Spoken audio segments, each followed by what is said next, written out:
Yo, Memo, sorry, it took a little longer. It's the third time that I'm doing your review now. Because every time I started, something happened, like someone called me or whatever. So look at this. Let's just make a timer here. I like your setup, but anyways, okay. So you obviously understand the long cycle, the clean and jerk. It looks like you have a breathing rhythm. For the jerk, we almost have the same. I think I exhale maybe one more than you do, but that's okay. What I can say, you have a really quick jerk, which is on one side good. On the other side, you want to make sure that the legs and the under squat here actually take away a lot of the work. Again, this is not wrong. What I'm saying is, if you feel that your arms, your triceps, your shoulders are dying too early in a set, you could give me a bigger under squat to catch the weight. But yeah, this is totally fine. I will put myself in a moment under you so we can compare a little bit. Then the other thing is your front rack, right? Got a minute down now almost. Let's keep watching.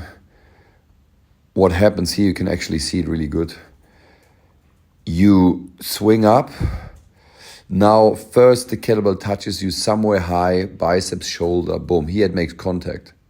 But this is no resting position. You can see that here there's no contact, elbow, body. Yeah. So what you do now is you overlap and now you bring your arms in and down. See this motion here. If you can get in the position you are right now immediately, you can rest earlier, yeah, which is obviously ideal because there's not much resting time anyways. Let's have one more time a look. You come up and there is a catch of the kettlebell high, and then you bring the hands and the elbows down. Sometimes you don't even bring the elbow down. Have a look. This here is a massive gap. If you can bring the elbows closer together, that would be amazing. Let me put a video of mine in for a second. Okay, Memo, let's just have a look. First, if you like, have a look at my under squat. Boop. I have a little bit more of a squat and then an overhead fixation than you have. Again, not that what you do is wrong, but you can do that. And now let's have a look at my clean. It comes up, boom, one motion. And if we just compare, let me pull you a little closer. Let me put this away. Compare your elbow position to my elbow position. At first, it doesn't look like big difference, but my elbows are resting in front of the body. You can even see how they push into my abs. Yeah. And your elbow is a little bit more on the side. That means it could slide backwards.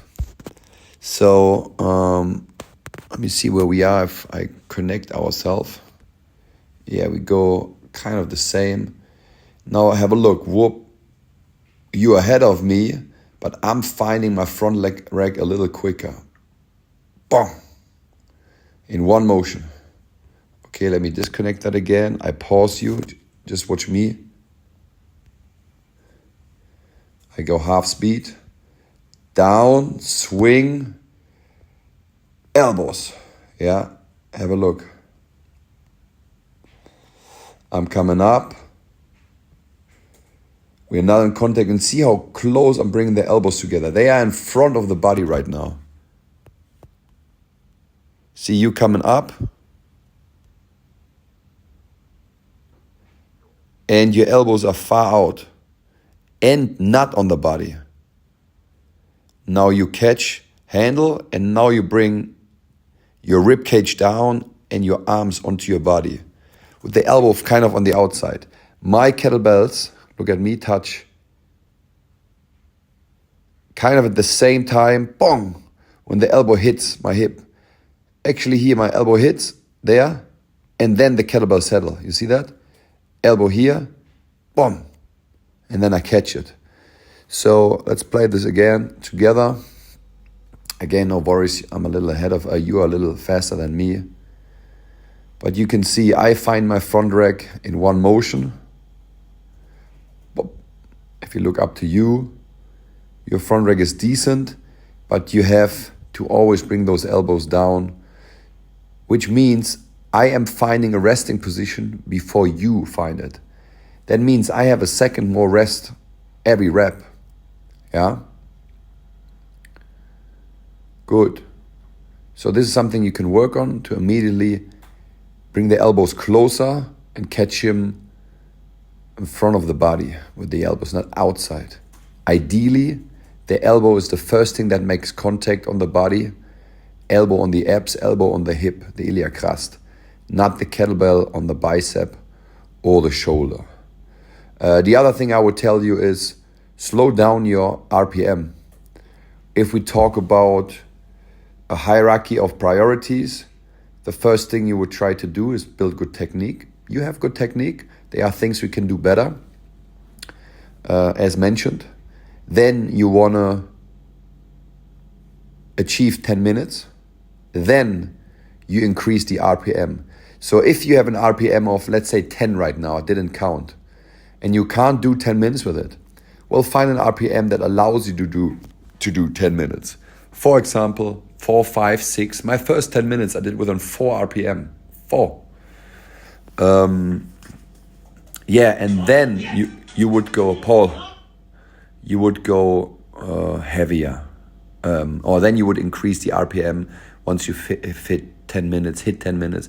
And then after increasing the RPM and you do a total of 100 reps in 10 minutes, then you would go to heavier weights, right? So try to improve what I told you.